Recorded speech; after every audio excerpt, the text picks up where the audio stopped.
Okay, it's working. Hi again. This is something I do this a lot, and for whatever reason, every time I do a live or a live training, I don't know, I don't seem to have my act together when it comes to technology. Okay, so what I'm attempting to do is I just need to share this link. My internet connection is really unstable on my desktop, so just bear with me for a minute, guys. Um, and let's go on here. Cat Howell in live training. If you are on, just say, hey, what's up? I'd love to hear from you guys. Let's see the chat. Who's in here? All right, we'll give it a minute for other people to join as well. And then I'm going to actually do this on my phone because I don't trust the connection on my desktop right now. So, okay, great. And now I can share this to AdHacks. All right, I think it's working. Cool. Let's go with this one. So today we're going to be sharing with, I'm going to be taking you through a training that I'm pretty excited about. And this is actually a training that I did with our masterminders last week. So this is stuff that we talk about a lot, but we did a recap of it. And I think it's just, it was a really good refresher for our masterminders in terms of getting back on track with their business. And I don't think that this is something that most freelancers really understand, that pathway to agency owner. Because I know for myself, when I was, I used to call myself an agency owner as well when I had like one staff. So I don't know. I don't think that's an agency owner personally. So really, when I was a freelancer, I struggled with knowing what is the step to take to get myself out of this position where I'm constantly looking after client accounts. I'm the one responding to everything. I'm the one doing everything in my business, which is fine for a small, short period of time. It's really cool, especially if you've come from a corporate job or just a shitty job in general. And then all of a sudden you are making your own way in the world and you're earning $10,000, $15,000. And at first, that's amazing, right? You're really, really excited and you're damn proud, and you should be. That's incredible. Like, you've done something that, well, I don't know, like 97% of the world's population will never, ever dare to do, right? So already you're setting your own pace and you're carving your own way in the world. But what will happen is that, and I think this happens in different industries. So like if you were an e-commerce owner, I don't run e-commerce. So I don't know if it's like you have to sit there packing boxes and it's super intensive. But certainly in the Facebook advertising space or in the agency space, your only asset is the human resources, literally. Like, you might have a couple laptops and stuff, but your only asset as an agency is your people. And so it's a service business, which means there's a lot of client account management, a lot of communication required. So what happens is that, maybe 6 months after becoming a freelancer, you start to realize that you're hitting burnout, or you're doing everything in your business. And if you don't sort something out, you're going to get to a stage where you're going to self-implode, fuck you to all your clients. I've been there, and I know a few other people that have been there. Or you're going to burn out, like get fucking sick, or, just, it's not good. So I was in that position too. In fact, and I'm not like trying to go into like the sob story or anything like that, but and like saying that as well, like I recognize pretty much most women on this planet, especially if you're not like a wealthy woman in a Western country, you pretty much have to work as soon as you give birth. Like you don't get time off in most places in the world. So I'm not trying to like play a little violin here, but in my situation, because I was a freelancer and I didn't build out that team, or I didn't know how to, I had to literally 6 hours, I think it was even sooner, like 3 to 6 hours after having a C-section, I was basically answering client emails. And that happened for both of my pregnancies. It was a lot better with my daughter, but yeah, it wasn't a fun thing. Okay, so I think I've shared this successfully. Hey, Dorn, what's up? Aaron, Sarah, what's up? Casey! That was really weird that I just made that noise. Angela, PJ, hey, from Seattle. Yeah, the audio. Okay, cool. So the audio is cutting in and out. So here's what I'm going to do. Whoosh, watch this. We're about to break the internet. I'm going to join on my phone because look at where I am right now. Can you see that? It's like this little hut. This is New Zealand, guys. It's like Jurassic Park. It's like this little hut. I don't know if you can see that behind me. It's just my face. And there's like this outdoor bathtub. But every year I do this. I like go and lock myself away from everything somewhere really random and remote, and with Wi-Fi though. And you know what? Like yesterday morning, I was telling this to Academy students yesterday, but when I woke up yesterday morning, because I don't know if you guys can hear the bugs, or like there's no birds right now because I think it's going to rain, but I don't know if you can hear the cicadas, but I woke up and I was like, whoa, like there's no human noises. It's all nature. So it's just good to do that. Okay, so, but connection is bad. So I'm going to do this from my phone, all right? Let's see if this works. I haven't attempted this before.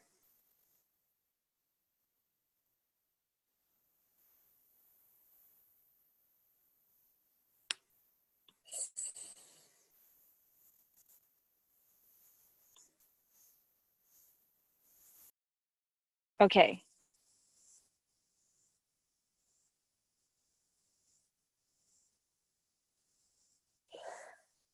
Can you guys hear me?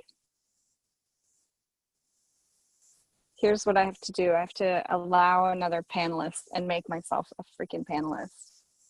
This is, we're hacking the internet now because I trust my phone internet more than I trust the laptop internet. So just give me a minute. Yeah, you can't see me. So I'm going to turn my video on. I'm just going to, yeah, even my laptop internet is like crashing. So that's why I don't want to stream off that, because I don't want, yesterday I was trying to run lives. I was trying to do trainings and it was just painful. Okay, so let's edit this webinar and let's allow panelists and videos. Cool.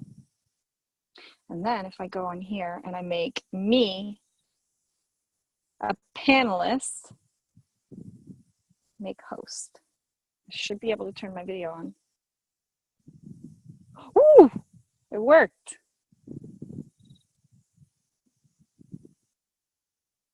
Okay.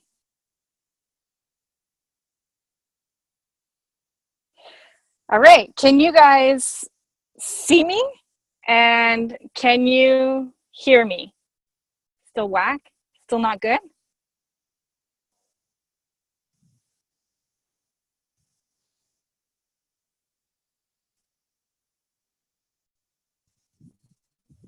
Okay. All right. Awesome. Woohoo! Amsterdam! Oh my God, that is a bucket list destination for sure. And by the way, guys, if anyone's in LA, I'm going to be in LA next month. So let's do something. Let's link up. Okay, cool. So today's training, if you're just joining us, Thomas, I don't know why you have your hands up. I don't know what to do with that information. Let me pull up the chat so I can see your. Okay, so Rotterdam, Birmingham, LA. Yes, let's catch up. Canada. Camera jittery. So let me put my camera on here. And need something to like put it on. I need bigger books. My books are too thin. Okay, cool. Okay, cool. Sound good. Camera jittery. All right, we're gonna make this work. Can you guys see me okay, or is it like up my nose? Yeah, all right. All right, awesome. I think this will work. So it's okay, as long as you guys can hear me, then we'll roll with it. I just didn't trust my desktop internet, so I'd rather do this from my mobile. Okay, cool.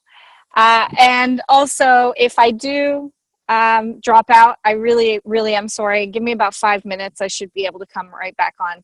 So basically, guys, today's training, we're going to be talking about how to make that move from freelancer to agency owner. So hands up, who on this training right now is in the freelancer stage, or they're basically doing everything in their business? Just so I can get a feel of who's on here. Yeah.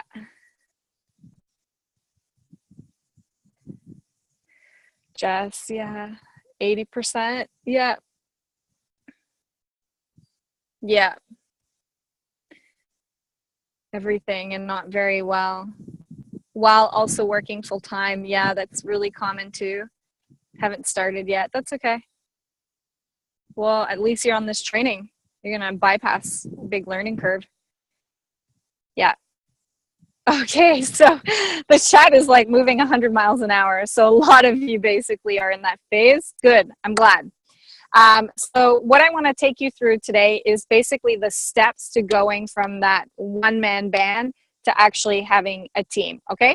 Now, the first thing, and this is actually academy-based training. This is training we did with our masterminders last week, guys. So this is based on a lot of trial and error of me fucking up big time, exploding, self-imploding, recalibrating, restructuring, seeing other agencies doing it, seeing what works with other people.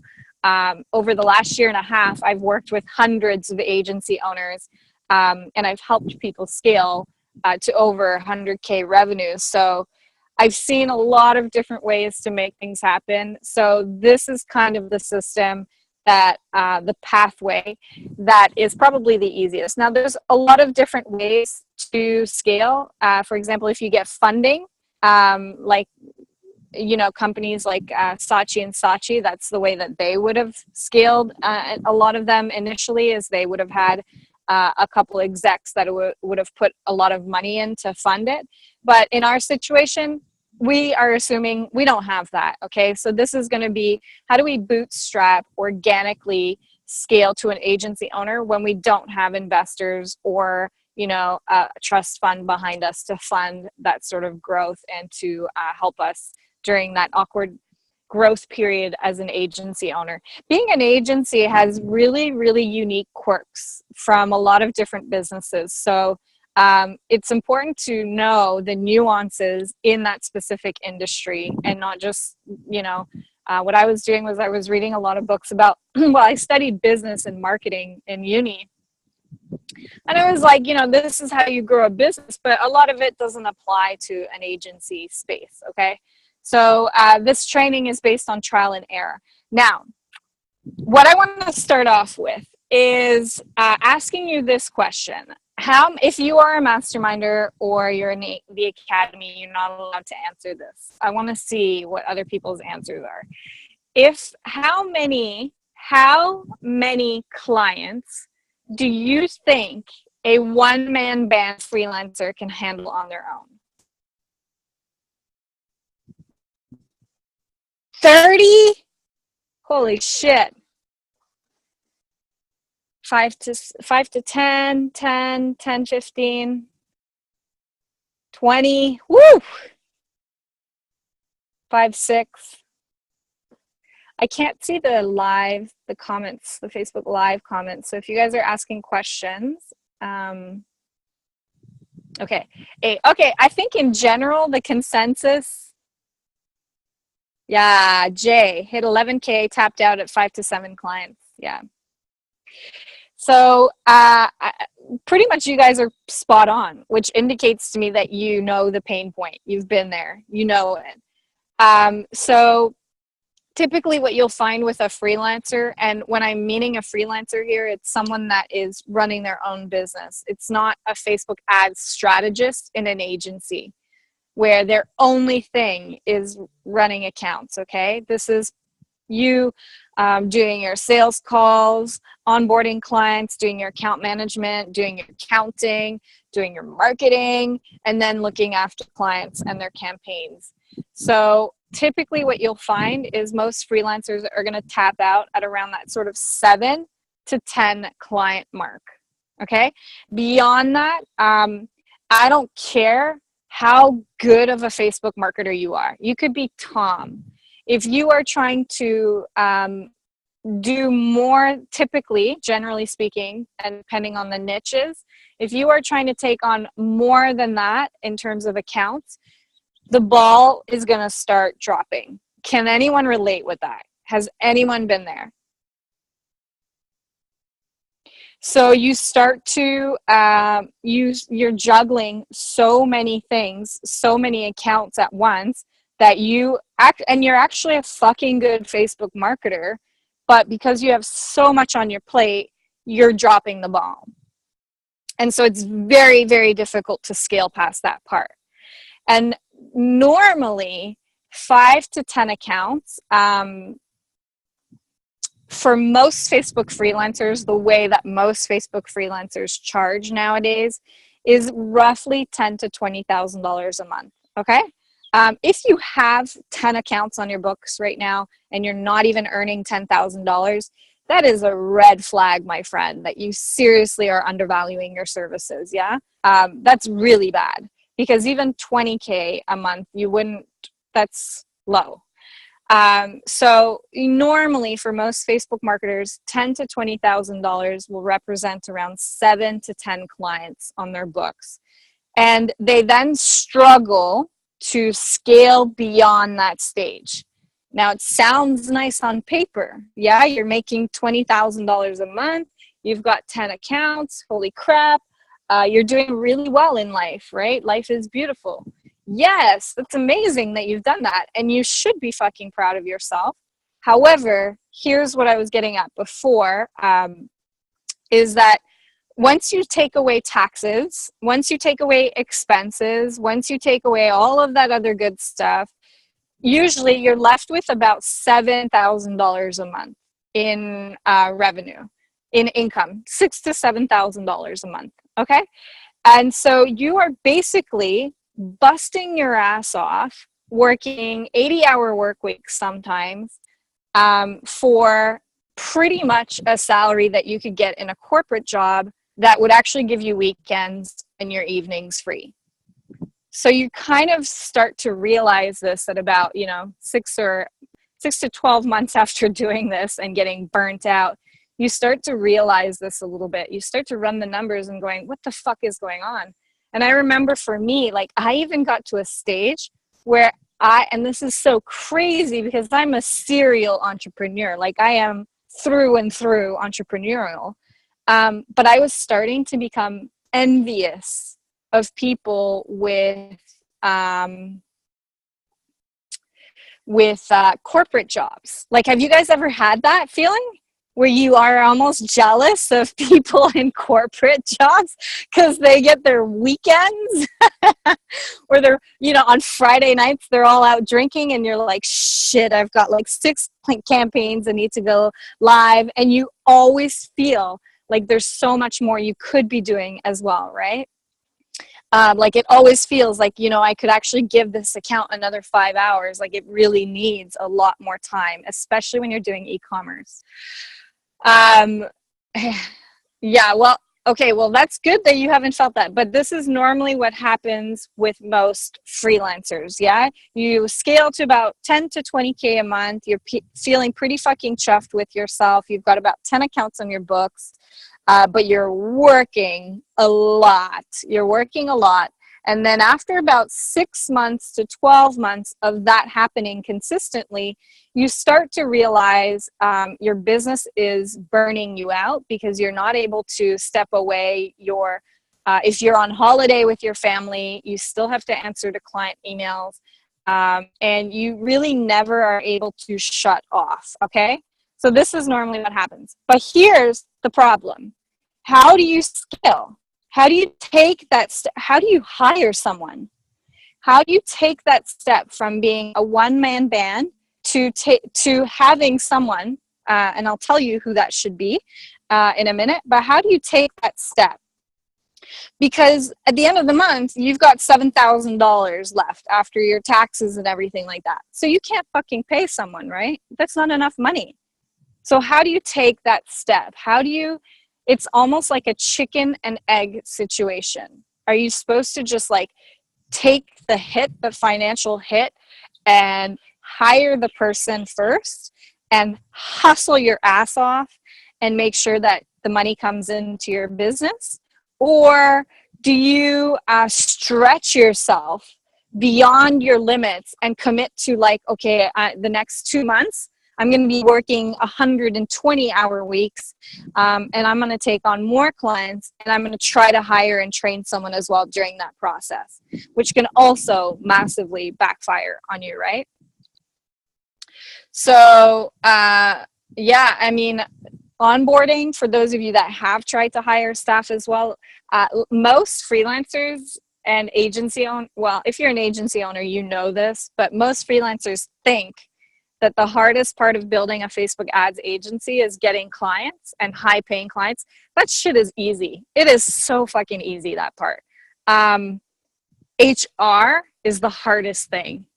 Finding and hiring staff and also retaining staff is really, really hard, because the industry that we're in, a lot of your staff are going to be exposed to funnels and business opportunities and things like that. And they're going to start to, the light bulb starts to go off with some of them, and they go, well, screw this, I can do this myself, right? So also I'll talk to you guys about looking at the type of stuff you bring into your business. I can see your comments, Steve. Yeah, I don't think I can see the Facebook Live comments. Oh, Michelle. Oh, I love Michelle. She's on. Cool. Yeah, Jay. Okay, cool. So here's the game plan. Let's run through this, okay? This is how you scale. This is how you take that step, okay? In a smart way. Now, I need to put a bit of a caveat here. In business, there's always going to be risk, yeah? Can you guys agree with that? No? Yes, good. And it's the reason why not everyone's going to do it, right? It's the reason why some people become filthy rich and others just end up in a job they hate for their entire lives. And the fact that you guys are on this training, or the fact that you guys are working with clients in some capacity, means that you have, to some extent, some of you a little bit more than others, have taken a risk at some stage, right? To go, okay, well, I don't know if this is going to fucking work out, but I'd rather take that risk than face this for the rest of my life. Okay.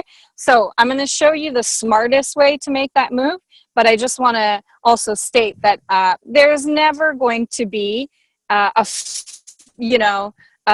totally safe, this is like, 100% foolproof way of growing a business. There's always risk in business. There's always going to be one stage where you have to put your foot in faith, where you don't know if shit's going to work out. Okay. So here's how you do it though. So you've got 7 to 10 accounts. Now, we kind of agreed that represents normally about $10,000 to $20,000 in a business. However, what is the minimum you think an account should cost? Minimum. Like, what is the minimum you think a Facebook ad account should be in your business? 2 to 3K, 2,000, 1K, 15, 5, 1,000, 500. No, never. All right. So another disclaimer, the model that I teach, the agency model that I teach, is not the Yellow Pages model or the Reach Local model where you onboard 2,000 clients at $500 and that's how you make your millions. That is one way to run a business. Typically, it only works in lead generation, and it's systemized funnels that are leased. Normally, clients don't get the greatest results, so it's not the best thing ever. And also, you have to have intense systems and a big team behind that to make it all work, okay? So the system that I teach is not that. What I teach is fewer, higher quality clients in an agency that are scalable. So fewer, higher quality clients that are scalable in niches that are scalable so that you can dedicate resources to them, help them grow, and you grow as a consequence of that, okay? That's the model that I teach. So based on that, the minimum, like very bare minimum, an account should be on your books is $3,000. You should not have a client account that pays you less than $3,000 a month on your books. And even then, you will not be able to build an agency at 3,000. So that's like freelancer stage, okay? So that's the bare minimum. To start to get into the agency range, you're looking at sort of $4,000 a month per account. Now, what this means is that the first thing that you have to do in your business, this is really, really important, guys, is you have to write down all the accounts that you have, yeah? So maybe even do that while we're on this call right now. Write down all the accounts that you have on your books right now and write down how much you're making from them on a monthly basis from that account on average. Sometimes it can vary depending on the pricing model that you're in, right? So write those down, yeah? And then what I want you to do is I want you to take like a big red marker and I want you to circle all of the accounts that are under $3,000 a month. And for some of you, that might be all of them. You might have to do a big angry circle. If you have, I'd love to see a screenshot of that.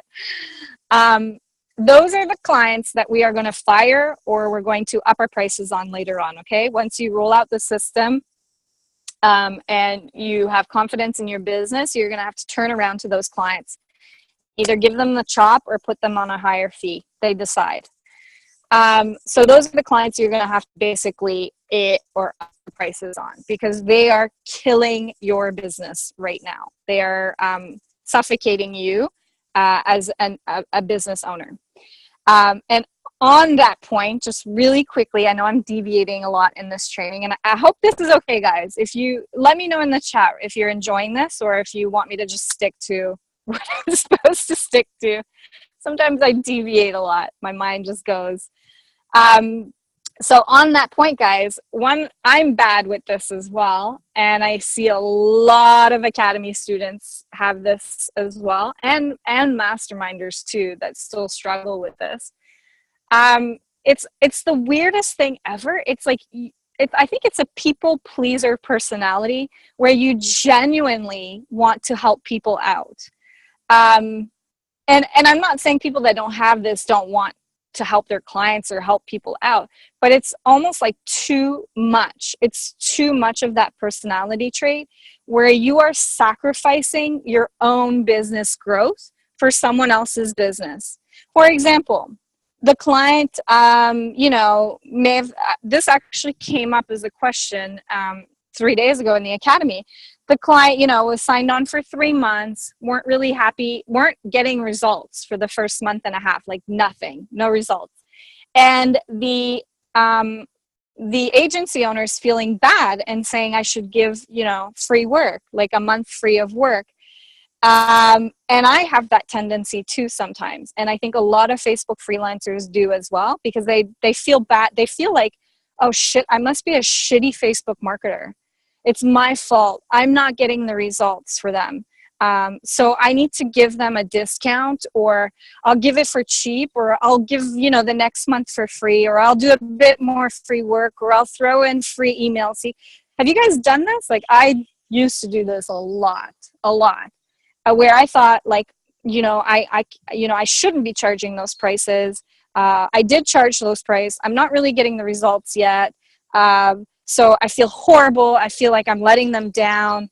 I'm going to start doing all of this shit for free. And the thing that you have to remember, like, I want you guys to make a commitment, and I want you to even type this out in the chat box right now. Like, your responsibility, your number one responsibility is to your business. Like, I am committed to my business, and all your staff, including your account manager, that is their number one responsibility. My number one responsibility is my business, not your business. Because if I suffocate my business to help yours, that's not going to be a win-win for anyone involved at all, right? Now, there's ways to handle those kinds of situations. I'm not going to get into that today, but it's really important that you, when you're looking at those numbers and you're seeing a client is under 3,000, and then you have these feelings that come up of like, yeah, but I feel bad because, we're not really getting them results. Well, the reason you're not getting them great results is because you can't dedicate the resources that they need to get fucking amazing results on Facebook, because you're so stretched everywhere. You can't hire a team because you're not charging enough. So because you're not looking after your business, everyone is suffering. You're suffering. The account is suffering. The client is, everything's suffering. So you need to get rid of that emotion. And you need to make a commitment to your business. Your business is like a dog. And dogs are so fucking cool, right?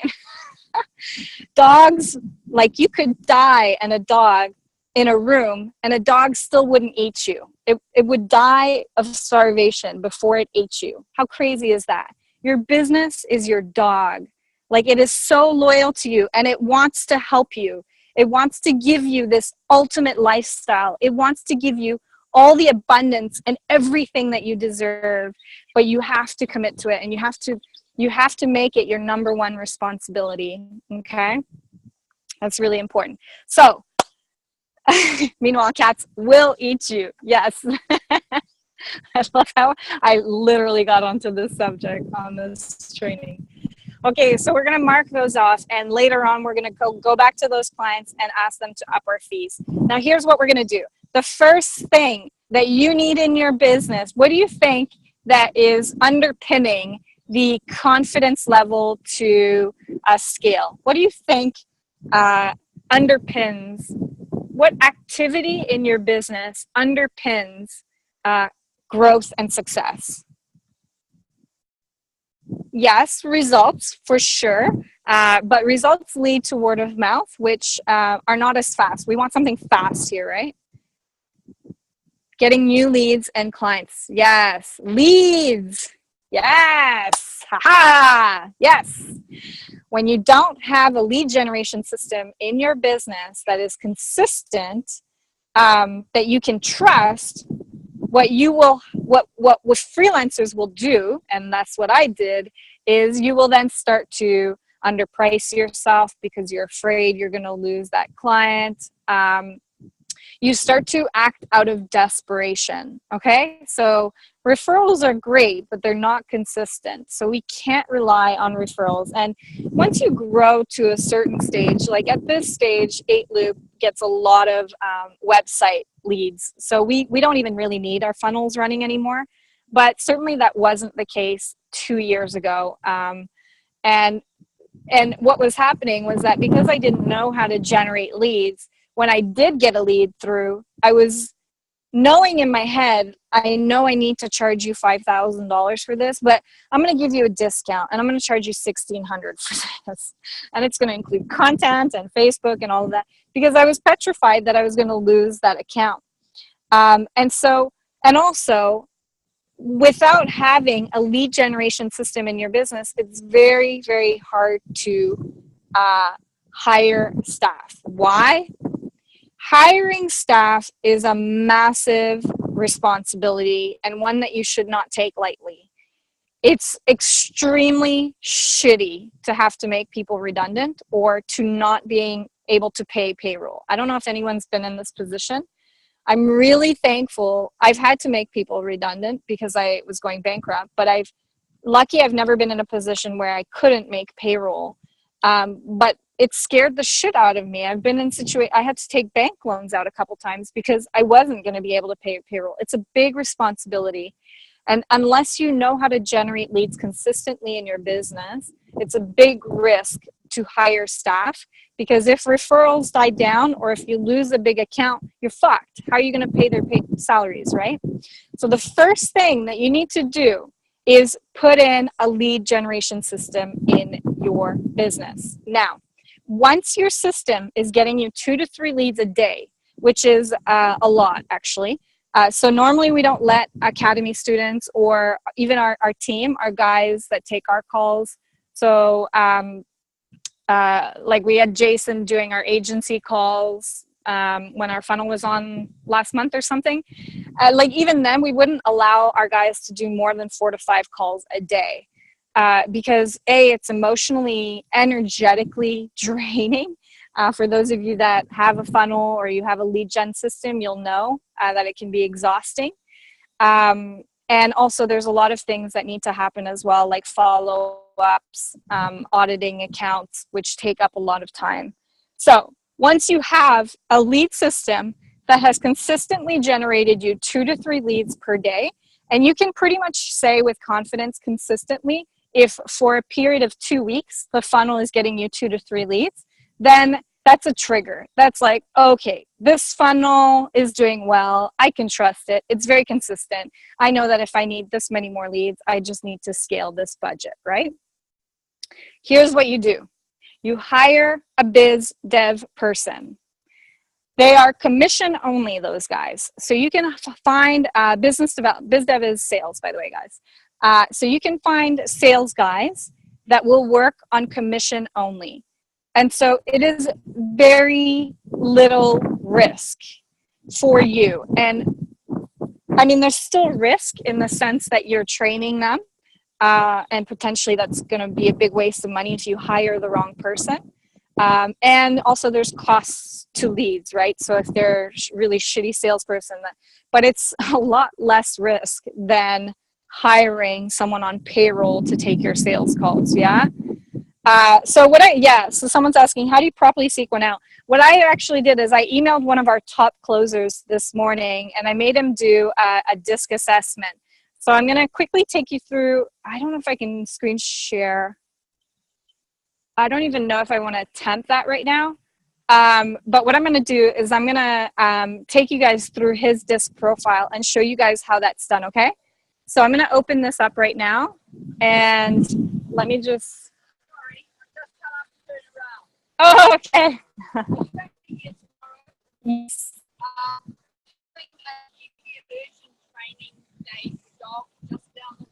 Okay. Okay, I'm just on a meeting right now. Thanks. That's cute. Sorry about that, guys.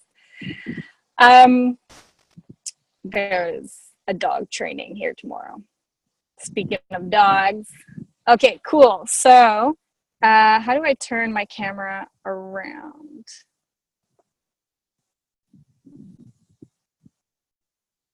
Okay, so let me...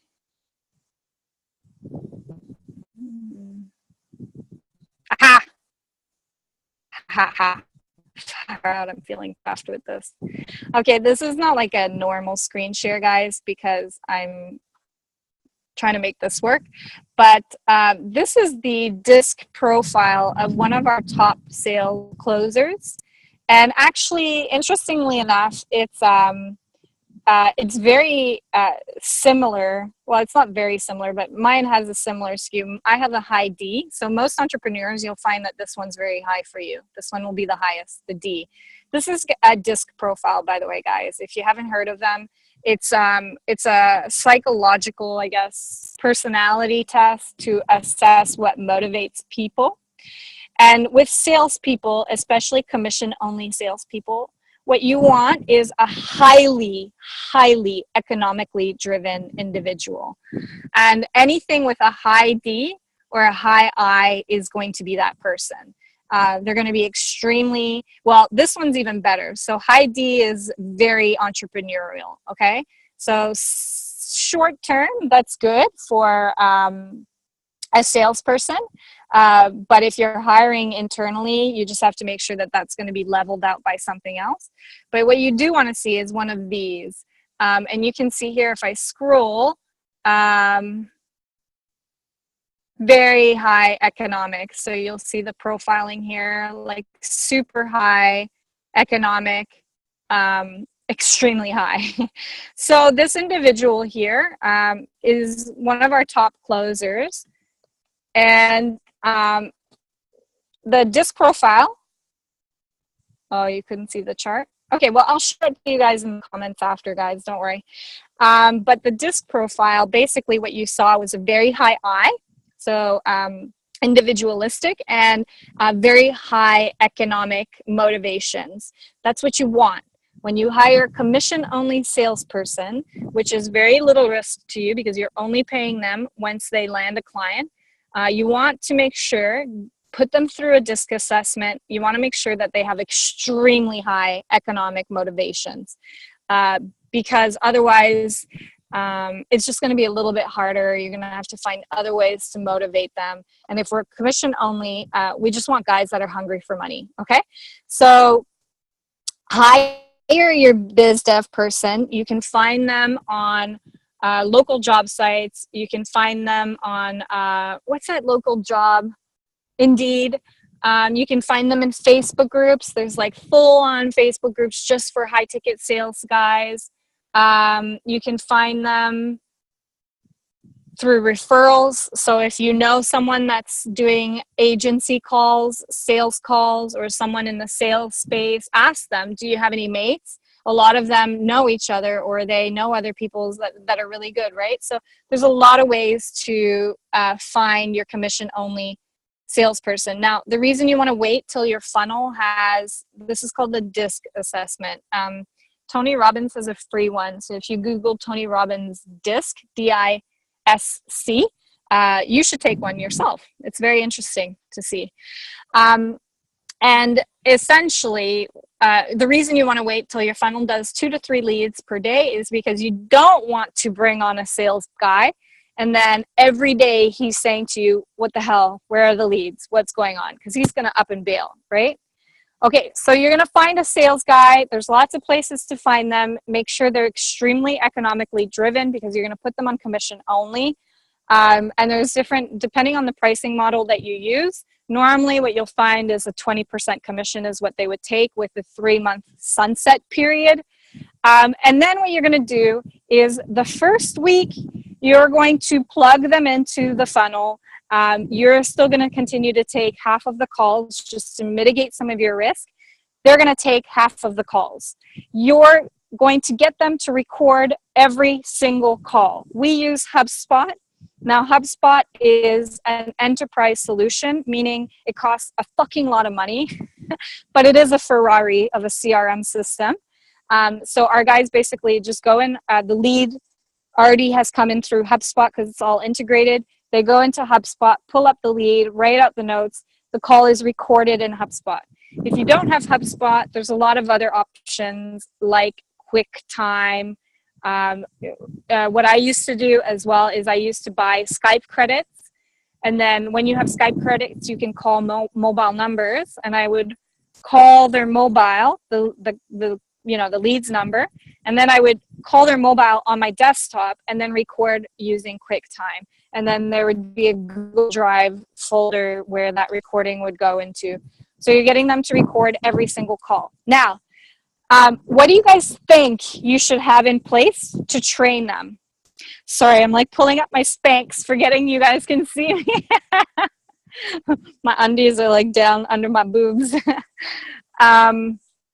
What do you guys think you need in place in order to train them even better? Gosh, I wish I could see the Podio. Yeah.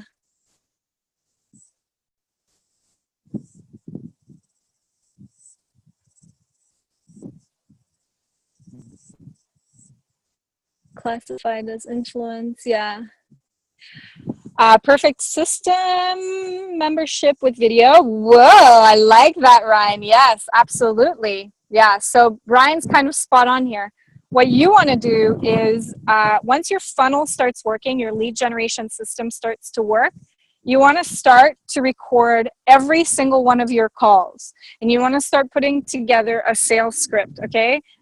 And what you want is that when you bring in this person, they have like a library of stuff that they can tap into, both of calls that were closed, so examples of closed clients. And that's really important because you want to show them that, yes, you can close clients at 5, 10K. Here's a call, for example. And you also want them to hear the not so good ones. And you can even ask them, why do you think that one wasn't good? I want you to tell me. And so having that library will save you a lot of time from having to sit in with them on the trainings when you hire them in, okay? So this is all about having foresight, knowing ahead of time what needs to happen in your business. So start recording all of those calls and building out that library ASAP. Then your sales guy is going to be taking the calls. Normally what you'll find is most sales guys will take about 2 to 3 weeks to cut their teeth in and land a client. That's really, really normal. So you need to buffer that in as well. You need to listen to their calls and give them review and assist them here. This is something that I'm really, really bad at personally, but it's super, super important, okay? Now, what we're going to do, the next trigger. So trigger number 1 is our funnel is generating 2 to 3 leads. And the action behind that trigger is hire biz dev. Yeah. Trigger number 2 is when the biz dev closes 2 to 3 from your lead generation system, not from referrals. Totally different. You can't, that's going to mess up your data if you go off that. But when he closes 2 to 3 clients from your lead generation system within a consistent time frame, that is your second trigger. Now, what trigger do you think that is? Like, what action do you think that trigger is?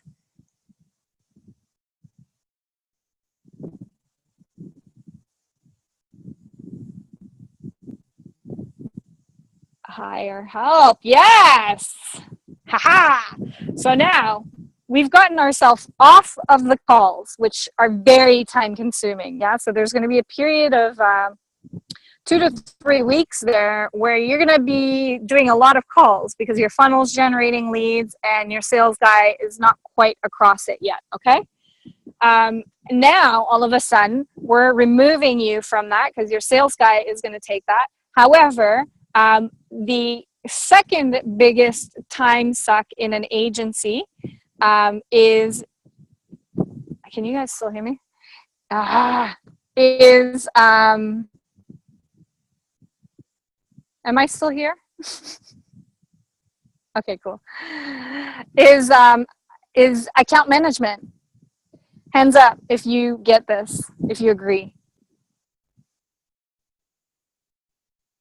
Yeah, account management. So account management. So account management is one of the biggest time sucks in an agency, and it is also the thing that most freelancers forget about. So when you go to quote a client, you'll be like, oh, it takes 5 hours to set a campaign, and then I might do some testing and optimizing. So it's like 8 hours. So, you know, I really shouldn't be charging more than $2,000 because, you know, if I'm charging $200 an hour, that's a really good rate. And it is a good rate. $200 an hour is actually not a bad rate. However, they've completely forgotten to put in all the time that it takes for account management, which includes client onboarding, all the meetings, the reporting, so the end of month reporting, and minimum account management takes 8 hours a month. 8 hours, guys. That's a lot of fucking time. So if you're thinking you've got 10 clients, that's 80 hours. That's 2 weeks just on account management. So most people completely forget about account management. It just like doesn't even go in the radar. And this is why building a service document is really, really important. So we have a service document in 8-Loop where it's almost like a menu of all the things that we do. And that's what we also get all our masterminders to do. It's like a menu, and it breaks down every single thing, and then the price and what flexibility you have around that price. And it's based on the hours. And those are based, the total price is based on your internal agency hourly rate. Now, we never show clients our hourly rate. You would never tell a client your hourly rate, but it's more for internal references to know how to protect your profit margins, okay? So you create that service document, and then you will see, you sit with your team if you already have a team, and you ask them, like, how much time does an email take you? And most people would say, oh, they want 5 emails. It takes about an hour an email or half an hour an email to create an email. Bullshit, it does. After the client comes back to you 3 times with 3 different iterations, and then they want to automate this so that it goes to that and it triggers that, and then you have to go into their CRM. Oh, wait, forgetting that you have to email them 17 times because they sent you the wrong login information for their CRM system. The whole thing can take about 2 hours per email. So like email marketing, a 3-part email sequence would be like $1,500, guys.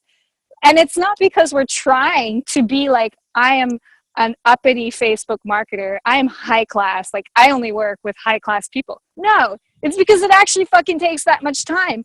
And if I've made a commitment to my business to protect my profit margins and to build a team so that I can deliver amazing results for my client and service them really well, I need to charge $200 an hour. And if I charge $200 an hour and it takes me 6 hours to put 3 emails together, this is my price. Take it or leave it. Because if I go down on that price, I am sabotaging myself. Like, I'm literally kicking my dog in the gut right now, my business. Yeah? Sorry, I get passionate about this. And I'm still bad with this, I must admit sometimes, which is why I've removed myself from sales processes, because I'm too much of a people pleaser. So if you're like that, you need to get yourself off of that. Now, here's the gold. When you have that service document, you will never need to price a client again. Your biz developer will price the client for you, because it's basically an instruction manual and it shows them exactly what's included. So once the account is audited, they just use that to price. So you've removed yourself from calls. You've removed yourself from pricing that sort of onboarding stage where they may or may not be a client, which can be a big time suck as well. Now, once you've landed 2 to 3 clients from that lead generation system, you're going to hire an account manager, because that is the biggest time suck next to your sales calls. Yeah. So we need to get you off of that passenger seat. And as soon as you remove that task off of your plate, holy shit, your business is going to explode, because now you're going to have time to focus on the bigger picture stuff. Or even if you don't want to build into like a Saatchi and Saatchi, you'll be able to do other projects if that's what you want. You'll be able to focus more on the accounts. You'll be able to focus more on the implementation, the delivery side, which if you're planning on being in business for more than 6 months, I highly recommend you try to deliver great results for clients, because if you deliver results, they stay with you, you have retention, they recommend you, and the whole thing starts to explode about 12 months later, okay? So you really want to make sure you also focus on that. So you're going to hire an account manager. Now, here's what's important, guys. Your main gut, it's not a gut. Your instinct will be to hire your Facebook ad specialist first, okay? That is not a good idea. It is a very, very bad idea. And I say this from experience. because you possibly have not discovered your niche yet. You possibly have not found your vertical or your niche yet. And then B, hiring a Facebook specialist is risky business because you can have a really good e-commerce Facebook ad specialist, but they're not going to be good on every account, all right? So there's going to be instances where they just won't be able to work well. And in that situation, you're going to have to outsource to protect the account. And so you're almost doubling up on your prices there. So it's not a good idea to hire that person first. You want to hire your account manager first, but here's what you want. You need an account manager that understands some of the lingo. So if you can find a Facebook marketer that is an account manager, you've basically found a unicorn. In that situation, go for it. But their primary role is account management. And account management is very different to Facebook ads implementation. Account management is upselling, it's cross-selling, it's ass-kissing, it's client retention. And if you have a bad account manager in your business, you will suffer, trust me. Your clients won't be happy, they'll churn even if you're getting them results. And then the ones where you're not getting them results, they're gonna be pissed off at you and they're gonna want refunds because there's no relationship that has been built between you and the client, yeah? So your first focus is to find someone that's actually a very good account manager, and that's almost more of a sales role than it is anything else, okay? But you also want them to understand Facebook lingo. So that's easy enough. There's a lot of resources out there where you can there's even like FATC that you can put them in so they start to learn that lingo. There's Business Blueprint, but you want to sort of start to immerse them in that world so that when they're communicating to clients, they get funnels, they get ads, they get all of that stuff. That can take a while. That can take about 2 months. Most people that have never been in this world of funnels and Facebook ads, when you introduce them to these concepts, you can literally see their face just going like, what is this person talking about? Can you guys relate to this? Like maybe even you're struggling to even tell your parents what you do for a living because they just like, it just goes way over their heads. They just don't get it, eh? Yeah. So that can take 2 months to get an account manager up to a stage where you can confidently hand over that relationship. So you need to be prepared for that, guys. And this is why, but it's important to do that because if you don't train them properly, it will backfire on you. So you're waiting about 2 to 3 clients that you onboard. That is your trigger to hire an account manager. Now, if you are charging a minimum of $3,000 a month per account, which you shouldn't do any lower than that, 3 clients is about $10,000 in your business, okay? Which is more than an account manager's salary. And so you need to get out of the urge of taking money straight out of your business. So if you're landing more clients, get out of the urge of increasing your personal salary, unless you absolutely have to, like unless there's like a surgery that's come up and you really need to pay for shit. Get out of that urge. That is a short-sighted, short-term urge that will blow up in your face, okay? So keep that profit margin, keep that money in your business. That goes towards paying for your account manager. It covers more than enough of their salary, okay? So that's why we're waiting for that. Now, is it a situation where like, oh yes, every month I'll be able to pay her wage? No. But that's why we're waiting for that trigger. If your biz dev person has landed 2 to 3 clients, it's consistent.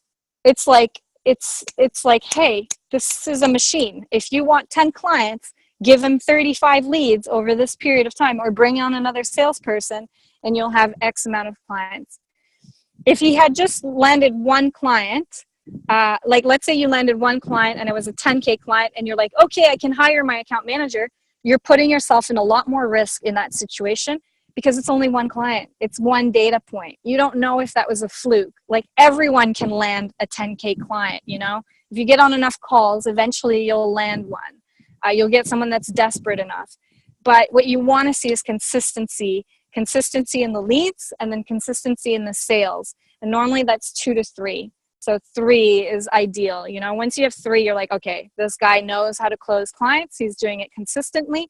And I know that if I need to get to $50,000 or $100,000 in revenue, I just need to double all the numbers in the front end. So how many clients? Well, how many clients should we have signed on? 10. Well, okay, so here's the next step. So you've onboarded those clients, and this is kind of assuming that you're already doing about, you're already covering your personal. So this whole system is assuming that you're already covering your personal salary, or you're in a position where you don't need to take as much money out of the business at the moment, okay? So if you're just getting started out and you have to make $10,000 to pay off your mortgage per month, and you don't have any other income streams right now, you're going to have to delay the hiring stage a little bit more. Like you might have to wait till they onboard 4 to 5 clients, right? Because you're going to have to take a bit of that fat out of the business and just to mitigate your risk. So I hope that makes sense, guys. Now, here's what happens. When your biz dev guy also lands those clients consistently, your trigger is to hire your account manager. And the second trigger is, let's say he's brought in $10,000 in business or $15,000 in business, and your account manager's salary is about $5K. So you've got about $10K of new fat that's just come in your business. You then need to go back to that list of clients that you wrote down, that I made you guys write down at the beginning of this training, and identify $10,000 of clients, so $10,000 of accounts, of low-paying accounts. And then you need to email those guys or get on a call with them and say, hey, you know, we've reviewed our internal processes, we've built out our team, we're really excited, we're offering more, you know, better services to our clients and expecting better results. As a consequence of that, our rates have gone up to XYZ. And they will either tell you, fuck off, or they will tell you, yeah, sure, no problem. And you'd be surprised how many of them react that way. And you end up kicking yourself going, my God, I should have done this years ago. A lot of them are like, yeah, we were wondering why you were charging us so little. So that's what you have to do. Because otherwise, if you hang on to those dead weight accounts, it's going to be very hard for you to continue to scale. So now what we're doing is we basically are putting ourselves in a rinse and repeat process. We've cleaned out our accounts. All our accounts are on the right rate according to our service document and the minimum rate that we should be charging as an agency. We've got an account manager in place that is saving us about 80 hours of work per month. We've got a biz dev guy that is taking all our calls. We've got a lead generation system that is fueling the business and giving us the confidence to scale and to grow and to take the business to the next step. Now you enter a rinse and repeat process where the biz dev guy, your sales guy, will onboard more clients, and you start to build out the different people that you need in your agency. Now, what I would recommend is don't get too focused on, I have to have a team. I know how romantic, or like a local team, and they all have to be full-time. I know how romantic that is, that idea of like, you know, I get to go into my office and I have my team and look at how cool I am and we have chalkboard walls and bah! I get it. But, and you'll get there. You will get there. But short term, it is much wiser to outsource the implementation side, so the Facebook ads, to, and it may be a few contractors.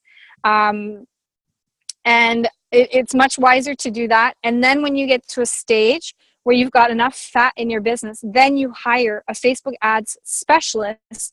But their role really in the business is more data analyst and managing the contracting relationships. So making sure all the contractors are staying on it, the clients are getting the results. Any little things like pixels, auditing the accounts, they would do that. And then data analysis. So all the reporting and stuff like that, helping the account manager with that. So it's not really an implementation role, that person in your business. It's more someone that's managing the implementers, helping with little pixel stuff, auditing accounts, and then doing reporting. And you can even have, you know, an agency that's managing like 20 big accounts. And if you're charging 5K a month, guys, I mean, do the numbers. That's 100K a month agency. So you're doing pretty fucking well. You can have an agency with that many accounts doing that much revenue with a team of 3 to 4 people, of which maybe only 3 are full-time. Yeah. So you're keeping your expenses down, which means your profit margins are going to be really good. Now, you will still have to pay for those contractors, so buffer that in. Do not try to skimp on your contractors. Why? Why would you not want to hire a contractor that will only charge you $500 a month?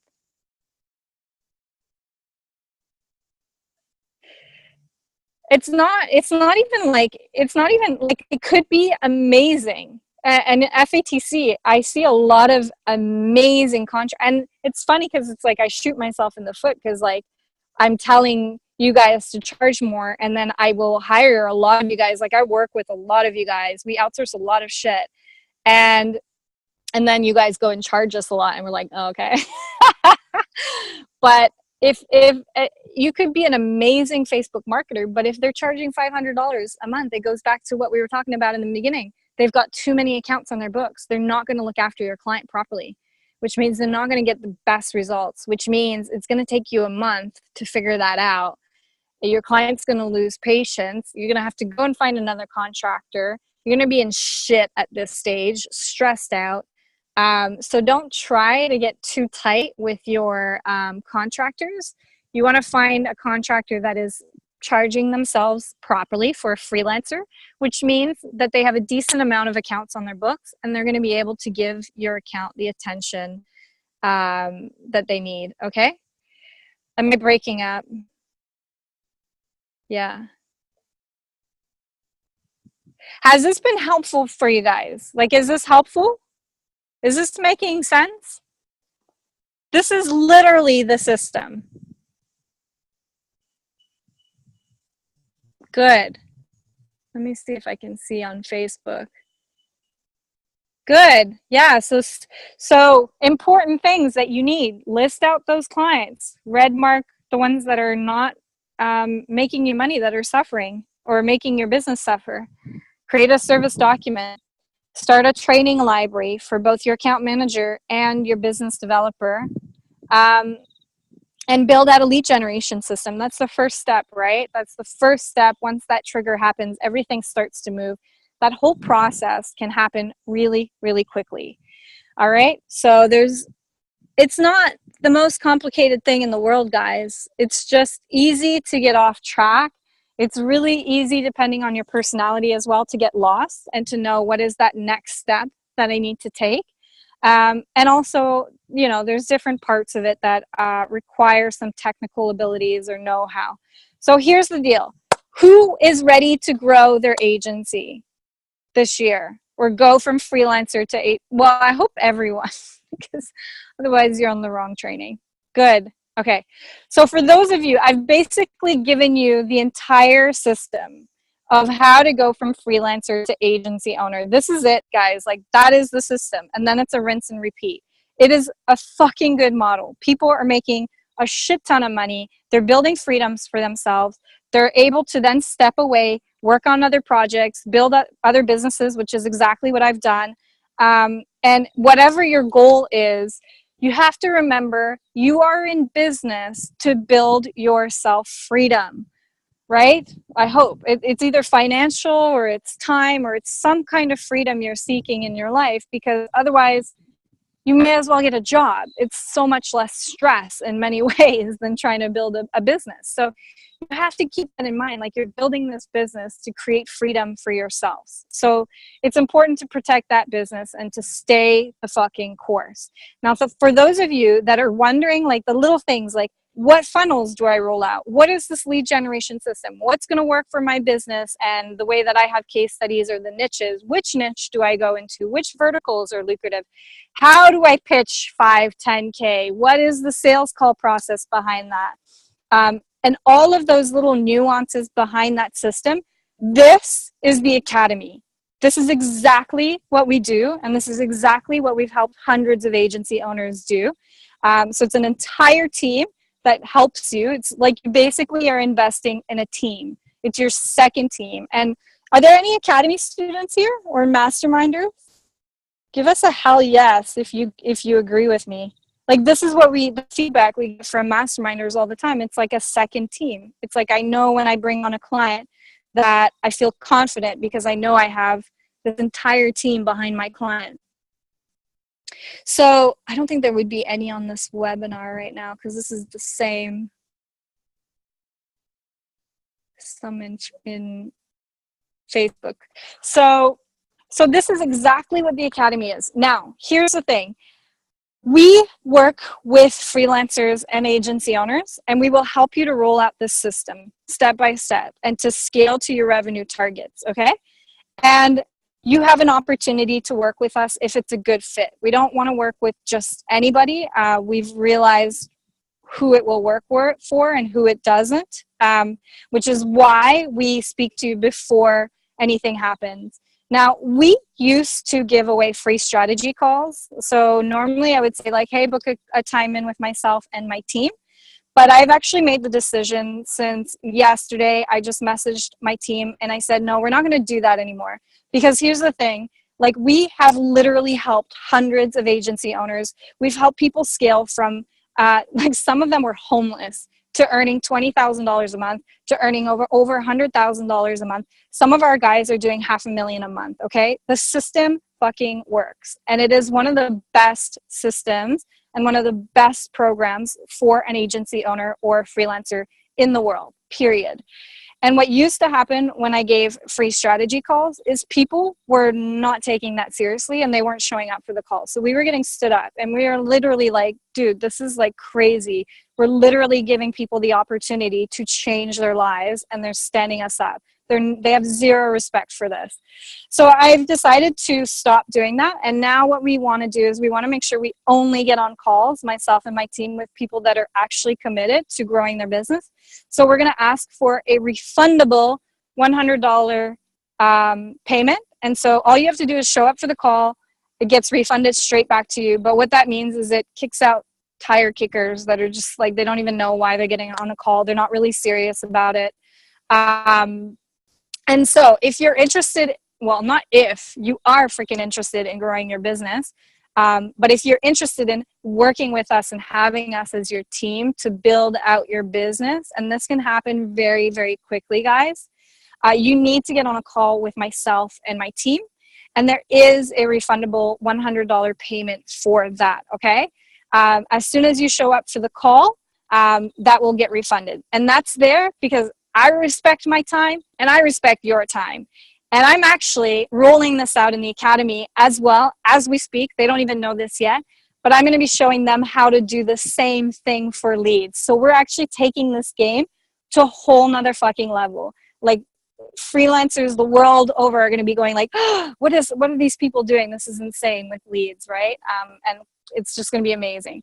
So to get yourself started, to see if it's a good fit, there's no hard pitches, guys. You get clarity. My team is going to give you a couple of agency resources as well, including a revenue calculator. And you'll also get a client onboarding sheet, some agency resources. No hard pitches. You're either a fit or you're not. If you're not committed, we're not interested in working with you. Worst comes to worst, you'll get really good clarity. And as long as you show up for the call, it won't cost you. We'll refund you that $100. So that's just to make sure that we don't get any more stand-ups anymore, because that's not fun when we're trying to help people. Okay, so to get started, guys, go to 8loopsocial.com/apply. I'll put that in the comments as well. 8loopsocial.com/apply. This is not FATC. So FATC is, this is Academy, guys. This is the Academy. FATC is pure Facebook ads. So that's what you would use to get help delivering. But Academy has access to all of that as well. So this is Academy. So for those of you that have never heard of it, it's basically a system.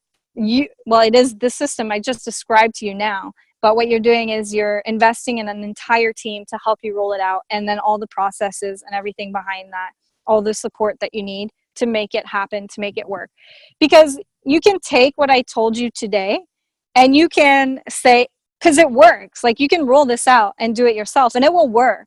But how long is it going to take you to figure out how to crack a lead generation system? From experience, we get people that speak to us. We literally get people that speak to us, and then 9 months later, they're like, okay, we'll figure it out on our own. And we're like, sweet. And then 9 months later, they're back to us, except they've spent $5,000 on their system, haven't landed any clients from it. They're even closer to being broke and shut down, and they're ready to start working with us. So it can take you a lot of time and it can take you a lot of money. Is it going to work? Yes, eventually it will. The system works. What the Academy is a team, a support network, and all the tools that you need to bypass a lot of that, those learning curves, those expensive learning curves. So you have people on your team that have seen thousands of these funnels that know exactly how to make them work. And then also a lot of it is mindset too. So we don't talk a lot about that because I know it scares some people. They're like, oh, it's so woohoo. But when you start charging 10, 15, 20K, you really gotta, like, a lot of people need an internal shock, like bzzz, in order to be able to go from 1,200 to those kinds of rates and understand their value. So we work with a lot of that as well, permission. Yeah, cool. So go to 8loopsocial.com/apply. You are going to be asked to put a $100 refundable deposit down as soon as you show up for the call. That is refunded to you. And it is me and the guys taking the call. So you might even be able to speak to me. It's not a long call. We'll give you some agency resources. We're not trying to hard pitch anyone. There's no hard closes in there. You're going to get clarity on your business. What have you fucking got to lose, right? Nothing. So if you're serious about your business, make it happen, guys. I hope you got a lot of value out of today's training. Regardless, that is basically the way to scale to an agency if you don't have a trust fund behind you or investors. I will try to get a replay up, guys, and I'm really sorry about my camera, but woo! I'm so glad that we made it without cutting out. I was really scared about that because yesterday it just kept breaking up. And Ryan, it's like Russian roulette. I don't know. You gotta play your odds. All right, guys. Well, thank you so much.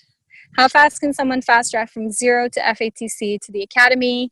FATC is just Facebook ads, right? There is one funnel in there. How fast? I mean, that is very subjective to you, David, really, and how much internal shit we have to push through with you. We've seen students like within a month fast track to their revenue goals, and then others it takes them like 7 months or a year sometimes.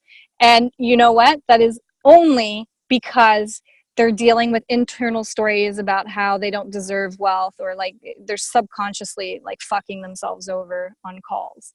So that will really depend on you, David, how fast you hit your revenue targets. But that's why we have Anna in the program. So Anna like bitch slaps a lot of that out of you. Yeah. Okay, cool. About Hawaii. Yeah, so Hawaii is basically this, except intensive version of it. So it's a intensive version. You get access to all of this with Hawaii as well. So you get access to the mastermind with Hawaii on the back of that, which gives you access to all the support calls and the entire team, support team. Okay, cool. So I think that's about it for the questions. What's up with the video? I don't know, Joseph. We made it happen. Patrick! What? Patrick was in Hawaii last year. Okay, cool. I'm like getting excited now. I'm just going through Facebook and seeing it for the first time. What sites do you like best to find freelancers? You know what site I like best? cathowell.com. I literally have a database up there of some of the most kick-ass Facebook marketers. And I'm not kidding you. Like, I've worked with those guys on that list. Some of them are getting us leads like half the price than we could ever get before. So But short of that, like I would say Facebook ad hacks, you start to see FATC is really good because FATC, you know, if you're working with an FATC student that they have a whole team behind them because there's literally 5 calls a week across different niches and industries with some of the best Facebook marketers that are training personally with me and Tom. So you know that if you're working with an FATC student that they have access to that, and so they'll be able to get like third, fourth, or fifth eyeballs on an account and really help it going. There's a lot of places you can find Facebook freelancers. Yeah. All right, guys. So I'm gonna call this one a wrap. I'm gonna go and enjoy this view. I'm off tomorrow, and I really appreciate your time, guys. I know time is one of your most precious resources that you have. I really hope you got a lot of value out of today. And whatever journey you decide to take, understand, guys, that if one person can do it, you can fucking do it. Okay, it's not that hard. You just need to believe that you can do it and follow the right system, and it's yours. It's yours. Respect your business, commit to it, and make sure that you make it your responsibility to look after your business over and above anyone else's. All right? With that, I'm going to love you and leave you, and we shall see each other in the next training. I'll post up the replay. See you guys. Bye.